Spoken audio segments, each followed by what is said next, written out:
हरतालिका तीज के दिन फुलेरे का दर्शन करें। फुलेरा किस तरह से बनाया जाता है, इसी पत्ती लगाना चाहिए, कैसा फूल, हमको ये प्रश्न कल यहाँ से जाने के बाद आ चुका था सीहोर के ऑफिस में।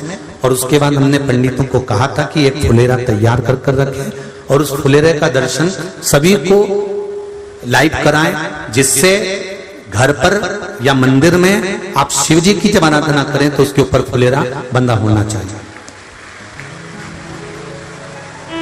जैसे ये शिवलिंग आपने बनाया बालू रेत का, मिट्टी का, जो शिवलिंग का निर्माण करा है, उस शिवलिंग का निर्माण करने के बाद में आपके मध्य में जब आप शिवलिंग बनाते हो घर के अंदर हॉल में या मंदिर में, तो ऊपर कोई कुंडी वगैरह लगी हो, पंखा लगा हो, उस पे से रस्सी बांध कर लेकर आकर इस फुलेरे को इस तरह से शिव जी के ऊपर लटकाया जाता है। इसको फुलेरा कहते हैं। ये भगवान शंकर का अखंड सौभाग्य देने का फुलेरा होता है, जिसको माता पार्वती जी, उमा, कात्यायनी देवियों ने इसका स्मरण किया।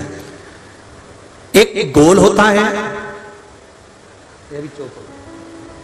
गोल, चौकोर, तिरछा, जिस तरह से भी बनाना हो, पर शिव जी के ऊपर नीचे शंकर भगवान होते हैं। ये थोड़ा ऊंचा, जिससे पूजन भी आराम से हो जाए, इसको ऊंचाई की ओर लगाया जाता है, जिससे भगवान, जैसे अपन जलाधारी लगाते हैं, उसी तरह से इस फुलेरे को लगाया जाता है। तो इस फुलेरे में कहीं ना कहीं पत्तियों को भी लगाना चाहिए। माला के साथ में कोई आम की पत्ती हुई, अशोक की पत्तियां हुई, उसका भी स्मरण इसमें आता महाराज, उसका भी स्मरण। जैसे भगवान देवाधिदेव महादेव का शिवलिंग का दर्शन हो गए सबको फुलेरा का? अरे जम के तो बोलो, हो गए ना? और जितने लोग आस्था पर सुन रहे हैं, जितने लोग फेसबुक यूट्यूब पर सुन रहे हैं, अगर आपके स्मरण में फुलेरा नहीं हो तो उसका दर्शन अवश्य करिएगा। शिव मंदिर में अगर जलाधारी भी लगी हुई है तो जलाधारी से फूल बांध कर नीचे की ओर लटकाना चाहिए, पर लटकाना चाहिए, फुलेरा बनाना चाहिए।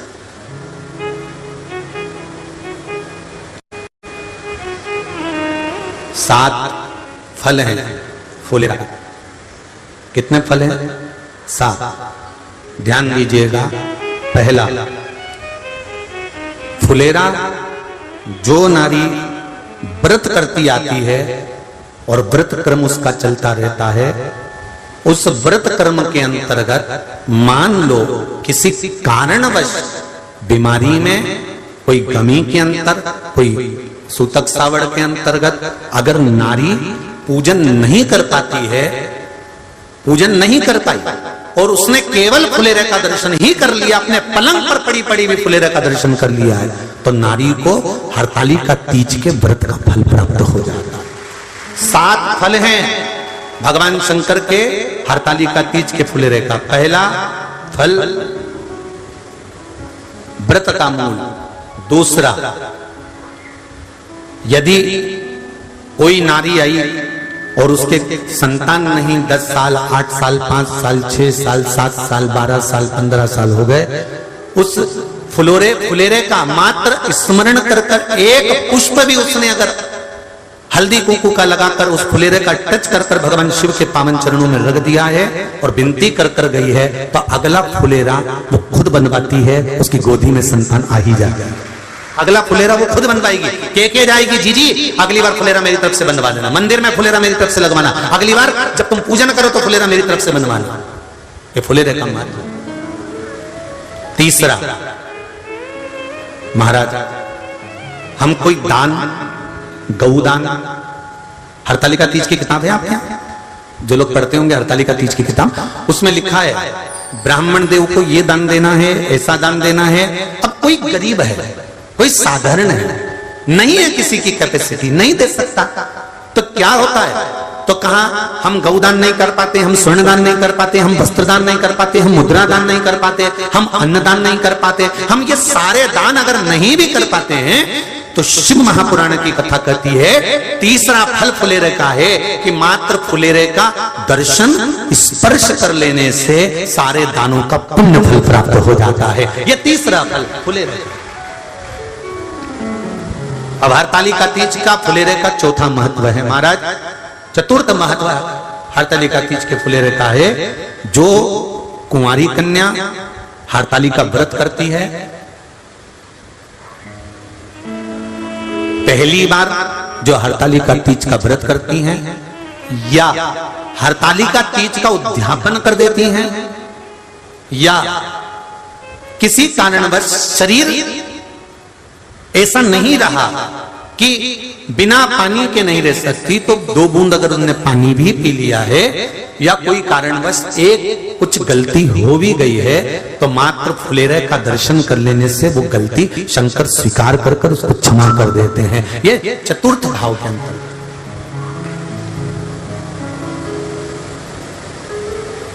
फुलेरे का अगला वर्णन करा गया। महाराज शिव तत्व की ओर, शंकर भगवान की ओर हम ना काशी जा सकते हैं, हम ना सोमनाथ जा सकते हैं, हम ना किसी स्थान पर जाकर एकांत में भगवान शंकर का स्मरण कर सकते हैं। मान लो हमें एकांत में बैठकर शिव की भक्ति करना है, किसी मंदिर में किसी देवालय में जाकर भक्ति करना है, तो फुलेरे का मात्र दर्शन करने से, पूजन स्मरण करने से उस भक्ति का फल भी हमारे खाते में आ जाता है। और फिर अगला आखिरी का जो वर्णन किया गया है वो कहा गया कि पार्वती मैया गुफा में जाकर भगवान का भजन करती थी, शिव का स्मरण करती थी और फिर अपनी सहेलियों के साथ बैठकर शंकर का स्मरण करा, जिसका फल पार्वती को मिला। तो कहा हम ना किसी गुफा में प्रवेश कर सकते हैं, ना हम किसी गुफा में या जंगल में जा सकते हैं। इस फुलेरे के नीचे शंकर भगवान की जब अर्चना करते हैं, आराधना करते हैं, हरतालिका तीज के दिन फुलेरे के नीचे हम भगवान शिव की पूजन करते हैं, तो हमारा वन में किया गया भजन का फल ही हमको प्राप्त हो जाता है। ऐसे फुलेरे का इस्तेमाल। हरतालिका तीज का पूजन व्रत कुंवारी कन्या कर सकती है, शादी होने के बाद भी नारी कर सकती है। अंतिम अवस्था तक प्राण छूटे तब तक हरतालिका तीज का व्रत नहीं छोड़ना चाहिए। एक व्रत हमेशा याद रखो, एक एकादशी और एक हरतालिका। हाँ, इतना जरूर है, ज्यादा शरीर बेकार हो गया, बुढ़ापा आ गया, शरीर नहीं साथ दे रहा, तो कुछ फल खा लो, कुछ चाय दूध जूस आप लेकर कर लो। इतना भी नहीं बने, शरीर बहुत ही बेकार हो गया, तो आप एक समय फल का फलहार धारण कर लो, ठीक है। पर हरतालिका व्रत करने वाली माताएं भले उद्यापन कर दे, तो उस व्रत को थोड़ा हल्का कर लो। उद्यापन करा मतलब तुमने व्रत को हल्का कर लिया, थोड़ा हल्का कर सकते।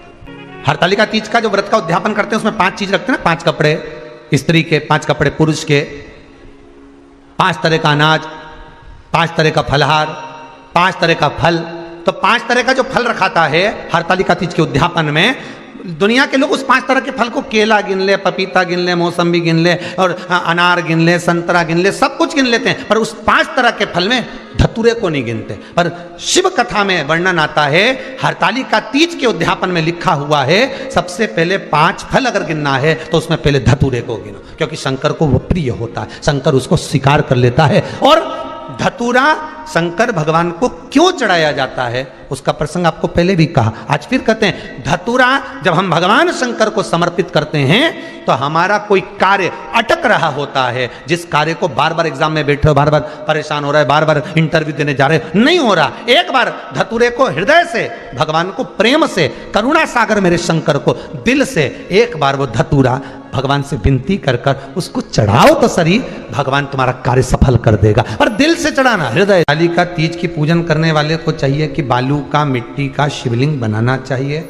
फुलेरा जो बनाया गया है ऊपर शंकर जी के ऊपर लटकाने के लिए, टांगने के लिए, उसके नीचे शिव, पार्वती, गणेश जी की सुंदर बालू की मूर्ति बना लेना चाहिए, पार्थिव लिंग का निर्माण कर लेना चाहिए, शिव की आराधना करना चाहिए। जो फल आपके पास में हो शंकर को समर्पित करना चाहिए, पूजन करना चाहिए, आराधना करो। सबसे पहली पूजन हरतालिका तीज की प्रदोष काल के अंतर्गत हो जाना चाहिए, शाम के समय पर। प्रयास करा करो प्रदोष काल के समय पर पहली पूजन हो जाए तो ज़्यादा अच्छा।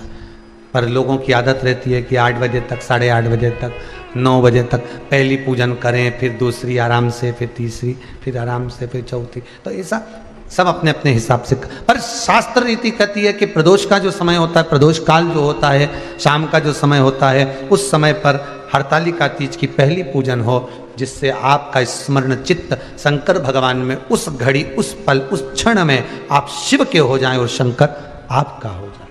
हाँ, अगर किसी के आने में देरी हो, कोई आ नहीं पा रहा है, बहुत देरी हो रही हो, तो हरतालिका पूजन व्रत वर्णन करता है कि शिवलिंग का निर्माण, पार्वती जी की मूर्ति का निर्माण, गणेश जी का निर्माण और फुलेरा जो बनाया हुआ है, ये प्रदोष काल के पहले बंधकर तैयार हो जाना चाहिए। प्रदोष काल के अंतर्गत फुलेरा नहीं बनना, फुलेरा पहले बन जाना चाहिए। और बहुत विशेष बात ध्यान रखिए हरतालिका तीज की, कि शंकर जी का जो आपने स्वरूप बनाया है, पाटे में, थाली में, चौकी पर, चौरंग पर जो स्वरूप बनाया है, वो पहले नहीं रखना है। पहले क्या बांधना है? फुलेरा। पहले फुलेरा बांधिए, उसके बाद उसके नीचे शंकर जी को रखिए। कई अब जो हरतालिका तीज का पूजन करते हैं, ये तो उनके लिए हो गया। अब दूसरे के लिए भी सुन ले। जो नारी हरतालिका तीज का पूजन नहीं करती, व्रत नहीं करती, साधना नहीं करती, उसके लिए भी कहा गया कि आप अगर ये व्रत नहीं करते हो तो एक कार्य जरूर करना, कहीं पर फुलेरा बंधा हो, हरतालिका की पूजन हो रही हो, 5 मिनट 10 मिनट निकालकर अपने आसपास के किसी पौधे में से पत्तियां लेकर या पुष्प लेकर, 5 वृक्ष की पत्ती या 5 वृक्ष के पुष्प लेकर शंकर भगवान को जब पूजन हो रही हो, 5 मिनट माताएं जब पूजन कर रही हों, तब आप भी उस पुष्प को, उस पत्तियों को शंकर को समर्पित कर सकते हो। ये नहीं चढ़ा सकते तो 5 फल नहीं चढ़ा सकते तो 5 कुछ भी पुष्प आदि का आप शिव को समर्पित करो। पर क्यों चढ़ाया जाता है, किस लिए चढ़ाना चाहिए? तो कहा, कन्या स्त्री अगर मान लो हरतालिका का व्रत नहीं करती, पूजन नहीं करती, आराधना नहीं करती, तो वो कन्या, वो नारी, वो स्त्री, वो पुरुष कार्य तो बहुत करेगा, दुकान भी 4 चलाएगा, व्यापार भी बढ़ाएगा, पर संपदा को जोड़ नहीं पाएगा। 1 रुपए कमाएगा, 1.25 रुपए खर्च वाला काम चलेगा। हस्त नक्षत्र में जो तृतीया पड़ती है, हस्त नक्षत्र के अंतर्गत जो तृतीया का महत्व कहा गया है, वो संपदा को बढ़ाती है, मनोकामना को पूर्ण करती है। इस नक्षत्र के अंतर्गत जो तृतीया आती है, वो मनोकामना को पूर्ण कर कर चली जाती है। इसलिए शिव की आराधना के लिए प्रथम मान्य।